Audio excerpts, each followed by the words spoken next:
ये कहानी है आंचल और अभी की कि कैसे दोनों एक गलतफहमी की वजह से अलग हो गए और बाद में कैसे मिले। तो आइए इसे मैं और आप साथ में पढ़ते हैं और जानते हैं कि क्या है आंचल और अभी की हार्ट टचिंग स्टोरी।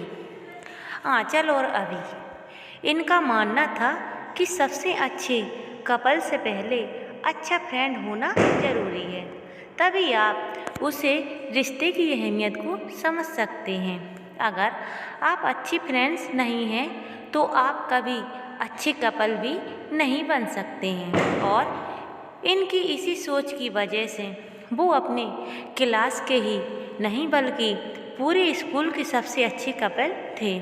इन दोनों के बीच का रिश्ता इतना गहरा था कि कॉलेज का हर कपल इनसे जलन महसूस करता था, लेकिन वहीं पर कुछ लोग इनकी तरह बनना भी चाहते थे। और ये दोनों पढ़ाई में भी बहुत अच्छे थे, क्लास और कोचिंग के टॉपर भी थे। आंचल और अभी दोनों की लाइफ अच्छी थी, दोनों की फैमिली एजुकेटेड थी, घर पर भी सब बहुत प्यार करते थे और ये अपनी फैमिली की बहुत रिस्पेक्ट भी करते थे। लेकिन हमेशा इनको एक दूसरे को खोने से डर भी लगता था, क्योंकि आंचल के पापा का ट्रांसफ़र होने वाला था, जिससे कि दोनों परेशान थे।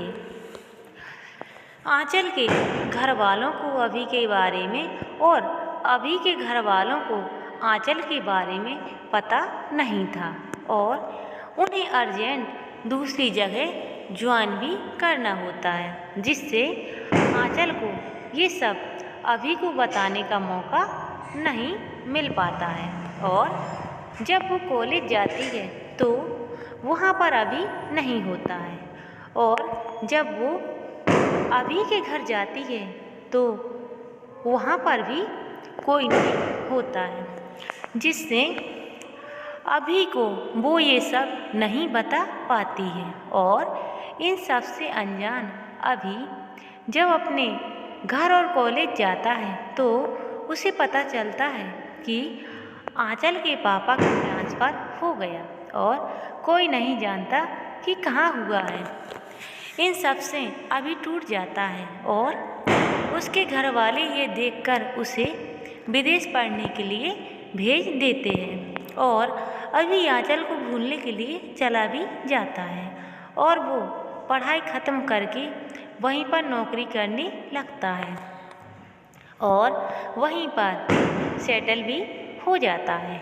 फिर एक दिन उसके घर उसके एक दोस्त की शादी का कार्ड आता है और जब उसके घर वाले उसे ये बताती हैं तब वो आने से साफ इनकार कर देता है। लेकिन बाद में वो अपनी फैमिली की रिस्पेक्ट पर चला आता है, क्योंकि वो 8 साल से घर नहीं आया था। वो आता है, वो शादी में जाता है, लेकिन वो किसी को पहचान नहीं रहा था। तब उसके एक दोस्त ने उससे सबका परिचय कराया और सब एक साथ पार्टी एंजॉय करने लगे। तभी अचानक उसकी नज़र कोने में खड़ी एक लड़की पर जाती है, जो कि बहुत ही सुंदर थी। और अभी अपने एक दोस्त से पूछता है कि ये कौन है, तो उसके दोस्त ने कहा कि ये आंचल है।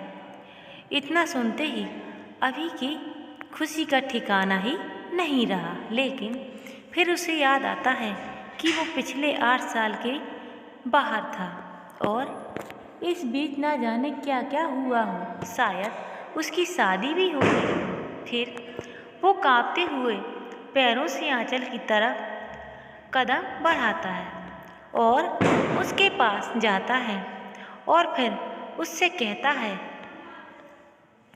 अभी हाय आंचल।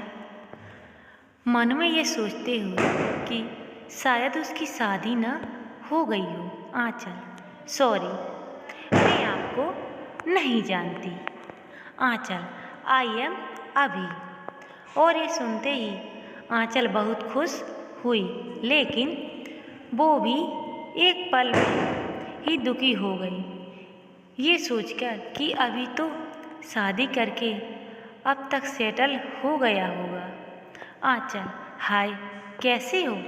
अभी, मैं तो ठीक हूँ, तुम बताओ? आंचल, मैं भी ठीक हूँ। तुम यहाँ कैसे? अभी, शायद तुम भूल रही हो कि वो मेरा भी दोस्त है। आंचल, सॉरी, मेरा मतलब तुम तो इंडिया में नहीं रहते हो ना? अभी, हाँ, लेकिन शादी के लिए आया हूँ। अच्छा, तुम्हारे हस्बैंड कहाँ हैं? डरते हुए कि कहीं उसकी शादी हो न गई हो और वो अपने हस्बैंड से परिचय न करा दे। आंचल, हे, मेरा कोई हस्बैंड नहीं है और मेरी अब तक शादी भी नहीं हुई है। अभी, उसकी जान में जान आ गई और वो बहुत खुशी हो गया और खुशी के मारे कुछ बोल भी नहीं पाया। आंचल, और तुम्हारी वाइफ कहाँ है? डरते हुए। अभी, मेरी भी अभी तक शादी नहीं हुई है। आंचल, कोई जीएफ है? खुश होते हुए। अभी, हाँ। आंचल फिर दुखी हो गई, लेकिन मुस्कुराते हुए पूछा, जिससे कि अभी को पता न चले कि वो दुखी है।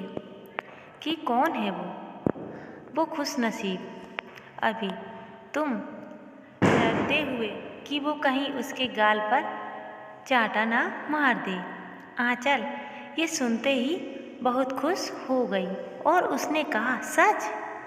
अभी, हाँ, मैं अब भी तुमसे प्यार करता हूँ। दोनों के दिल में कहीं न कहीं उम्मीद थी कि कभी न कभी वो एक दूसरे से मिलेंगे और आज वो सपना सच में बदल गया।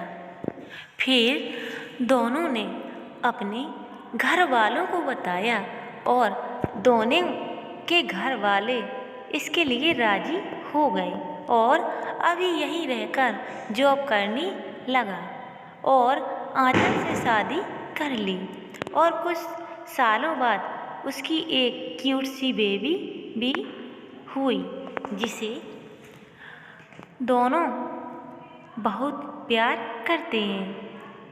कहते हैं, न चाँद की चाहत और न सितारों की फरमाइश, न चाँद की चाहत और न सितारों की फरमाइश, हर जन्म में तू मिले, कि हर जन्म में तू मिले मेरी बस यही ख्वाहिश।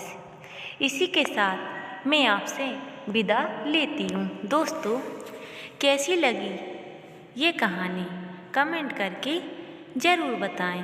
अगर आपको ये कहानी ज़रा सी भी पसंद आई हो तो इसे ज़रूर शेयर करें और ऐसी ही पोस्ट पढ़ने के लिए हमें फॉलो करें। धन्यवाद।